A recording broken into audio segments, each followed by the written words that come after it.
We're a $7 million company. I have a meme specialist who gets 1 million views every week.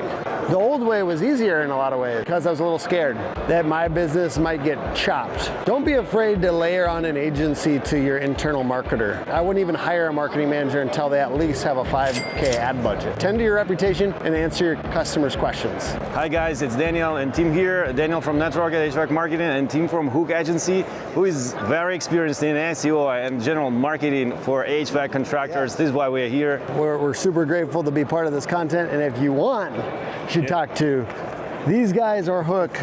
It's all about getting together with your competitors that are doing things the right way. Check them out, and appreciate you guys. Let's get into it. Yeah, let's talk about AI and search and everything what HVAC contractors may do for themselves to make their business successful. Absolutely. I think the most important thing right now is tending to your reputation and answer your customers' questions. I think that will never go out of style. And I just did this keynote right now about this topic, which is super fun. So many people had a ton of questions because you don't have to be the oldest HVAC company out there to rank higher on ChatGPT and other AI chatbots. And I think that that's the beauty of this is you can sneak in now and do some things. I think like making best of lists in your area, both on your website and other websites, and then looking at what AI is referencing and backwards engineer.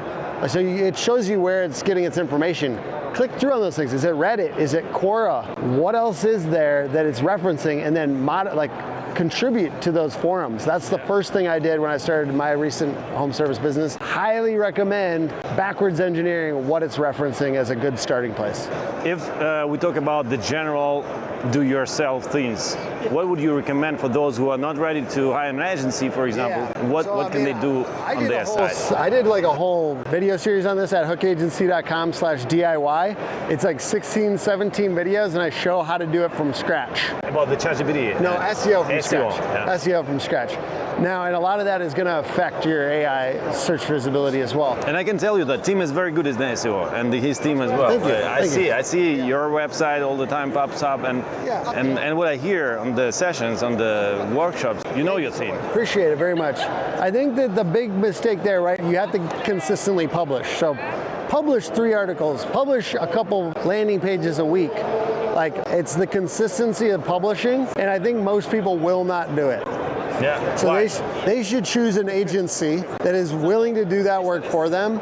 Ultimately, like somebody came up to me and was like, how could I have somebody in my office do this? And I'm like, yes, absolutely. Here's videos, go do it. But if they don't consistently do it, a lot of times people give them that plus 5 other things to do, so they fall off. And so that's the hardest part is people fall off. If you can do these things, they're fairly simple, publish regularly, use AI at scale if you're able, and then the ability to consistently publish and then get links back to your website, as you know. But the problem is people don't do it. So they're just busy with their work or yeah, what? You got other stuff, because especially like people will put it on a administrative person or somebody has 5 other jobs and then be like, why aren't you getting this done? It's like, well, I'm answering the phone, I'm doing administrative work, I'm on QuickBooks, and you just want me to fit this into my day. Yeah, do the socials, do the content, and do the exactly. SEO. Oh, that too, yeah. If they're a marketing person, social media always takes the most attention because it's flashy and your boss saw it. So you're gonna publish the video first, and then at the end of the day you might try to do a little SEO. The problem is people don't see it, and you have to do it consistently for so long. What are you gonna prioritize? You know what I mean, if you're that person? For the talent. First of all, we need to understand what the talent this person has. Yeah. If it's creativity, then go to social media. If it's video, then video-related talent, then go to video. Don't be afraid to layer on an agency to your internal marketer. You know, think of it like a backpack of a power-up for that person to spend more time on the stuff that they have context on that's super specific. That's my recommendation. Don't get stuck in the spots like I have one marketer and they're supposed to do everything. Yeah. There's 5 different things. There's so many different types of marketing, and your ability to allow for specialization and to let people do the thing they're best at is going to allow you to go further. And just don't be afraid of as time goes on, we're going to have 5 types of marketing, not just one, or there's different skill sets. And SEO and Google ads and ads are a whole skill set. I'll tell you what, at my company, company, we've got like 8 people working on different facets of our marketing. We're a $7 million company. Does that mean they're all full-time? No, but I have specialists working on different elements. I have a meme specialist who gets 1 million views every week. You know what I mean? Like there's an ability to like let people specialize, and he's not expensive, by the way. So like finding things that people are good at and then allowing people to do the thing they're a specialist at versus like getting a generalist marketer and being like, do everything. Generalist marketer can be a CMO, the chief marketing officer, and he can or she can organize everything. Make sure they have a budget. Like I think that's something people get confused. They get to 2 million, they hire a marketer, they say do it all, and they have no budget. They want to just use their time. Use your time. Well, there's some types of marketing that don't work for time. Like you should be mixing in Facebook ads and you should be mixing in Google ads, and that's not time, that's money. So the ability to like at least give them a $5K budget out the gate is like, I wouldn't even hire a marketing manager until they at least have a $5K ad budget. Because like they need something to manage, and it can't just be organic content. Organic content is a certain type of content. You can't like, you're not supposed to be pitching all the time. So the ability to mix organic content and ads, I think, is important. So I like do a lot of organic content. It's about brand, and then like we do ads on top of that. If people are watching our videos, they can get ads that ask them to do business with us. I'm not saying to never ask people to do business with you and your organic content, but the main thing is reach. You're trying to get reach with organic content, and I'm saying like video and social. Interact with them, connect with them. This is the main thing. And then when they get ready, then they just shut out. And then ask for the business. That's the key there. Let's finalize the structure. What would you recommend? Let's say, I understand that you work mostly with the guys with the HVAC contractors who does, I don't know, several million plus. What should be their structure of the marketing team in-house and outsource on the different level of their growth? Absolutely. I would definitely suggest having a person interior that runs point as time goes on. I think past 5 million. I know a lot of people that do it earlier. I personally would wait. And I'd have that person on video and social. Separate. In-house. Yeah, I'd have that one person. One person for the phone. Video and social, like the ability to edit. Maybe they have an outside editor, but video and social would be the main things. And then I'd give them a budget to delegate to agencies or even just like a specialist on Facebook ads and Google ads. And I would probably have different people, whether it's through one agency or whether you're getting specialists that are like contractors or whatever. That person is good at video, and this is my recommendation, video and social, and then delegating to specialists outside the company. That's what I would do. Let me pause here for a second. When I started talking to HVAC owners, I realized that most of the real insights are not on YouTube yet. There are inside conversations like this, and this is why I'm documenting everything I can. If this kind of content is valuable to you, hit that like and subscribe. It tells YouTube to show you more of it. And we will keep going deeper while building our HVAC American dream together. Let's talk about the budget. How much would you recommend to contractors to invest into the marketing overall? I know you're very good in roofing. Sure. You have a very good experience. So you can compare. What would be your recommendation? Roofing, HVAC, whatever. I think of like the real difference is just like it's a little higher percentage in HVAC because it's a more sophisticated market, and I think that gross profit, not to get super technical, but like gross profit is a little higher in HVAC. So I think of the real marketing budget should be based on gross profit in certain ways. If you're 50 or 60%, obviously compared to a roofing company where it's like 35% is gross profit, then it should be more based on that. But so that's why when I say based on revenue, I'm like, not just general revenue, HVAC, right? It should be like 7 to 10, probably 7 at least, in my opinion. And I know people do less, but I think a lot of those are not growth companies, or they have a long reputation that like has allowed them to decrease their budget. That's a little different. For most of us in the first 5 to 15 years of our business, I strongly recommend at least doing 7% if you're an HVAC contractor. Got it, thank you. And one more question. I talked to a lot of contractors yesterday here, and what I hear, I was surprised. Not everybody is doing marketing at all. Even Google My Business Profile, even like basic things. What do you think about that? And generally, what opportunities you see here for maybe other players in the market? Yeah, I think that like to be clear, like I'm almost gonna like talk to you as like another agency owner here versus like to the contractor. I think of like there are certain people that are never gonna invest in growth.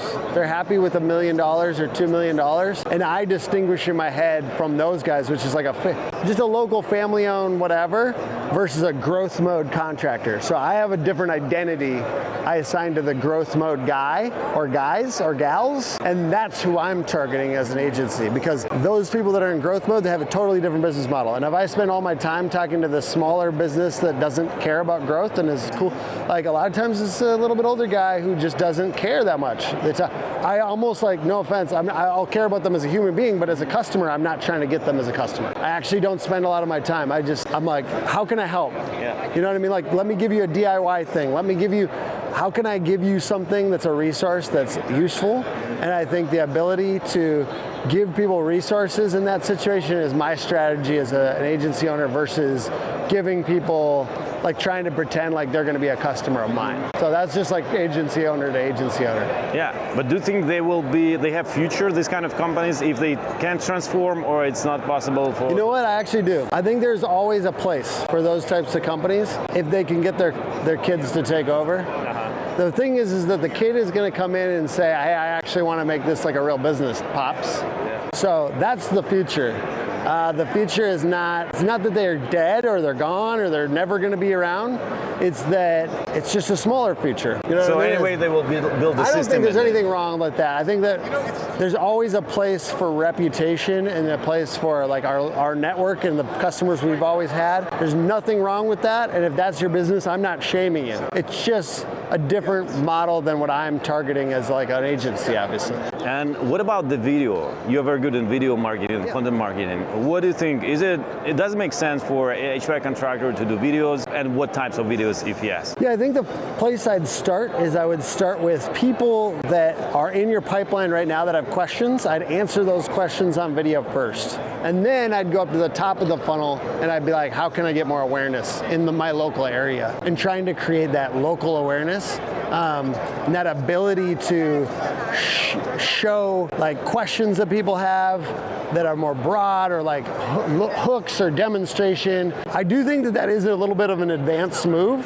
I don't necessarily think that's always where it starts, but it's kind of like if that's your strength, like there's people that's their strength, you know what I'm saying? So I think that ability to like, if you know your strengths and you are pretty good on video, answer the questions people have in the sales process and then move on to like more fancy like hook-based content, but like put your brand on everything in those. You know, a lot of people are doing trends. Is that gonna make you money? Maybe not, but it's hard to get in people's feeds. And if you got your logo on and you're in people's feeds, and you get a couple thousand views, just try to focus on a local versus like viral.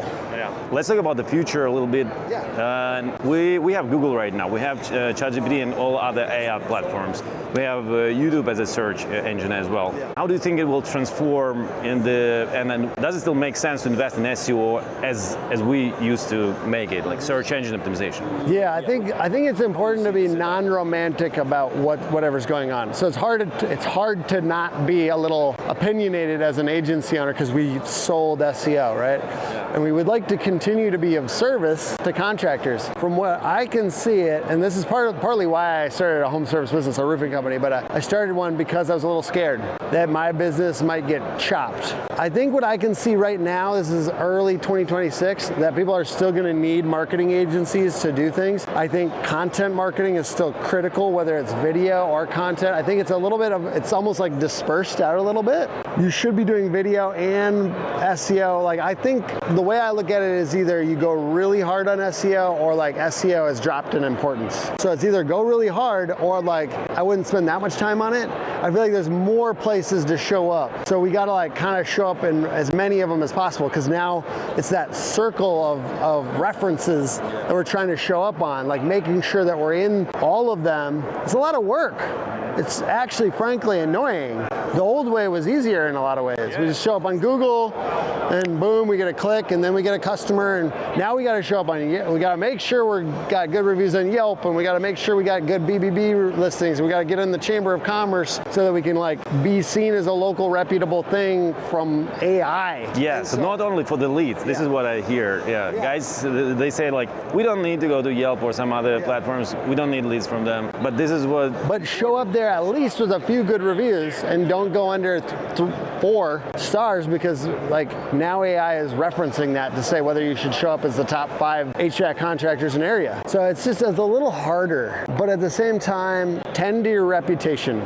That's what I'd say. For the future, tend to your reputation and answer your customers' questions. I think those 2 things will never go out of style. Tend to your reputation and answer your customers' questions, and get good about listening to your customers. Thank you. And I know you have some links, important like links to give away. So let's mention them, and I will put it in the description. Hookagency.com/DIY to get 17 videos that show you how to do SEO from scratch. SEO, mind you, but a lot of it transfers over to AI. And then hookagency.com/HVACQS shows you over 100 best of, or like most commonly asked questions in HVAC you can check out right now. Thank you very much for your time. Thank you, sir. Thank you. Appreciate you. See you guys. And if you have more questions, just comment them below, and Tim will make sure that he will answer them. Oh, I will. I'll be down there. I'll be like, how can I help? Yeah. I love you. I want to help your HVAC business grow. Whether it's you or it's us. Thank you. Thanks for watching. This channel is about real HVAC business, real numbers, and the journey of building the HVAC American dream. If you're on that path too, hit that like and subscribe button. And let me know in the comments below where you're at right now. So let's chat in the comments, and I'll see you in the next episode.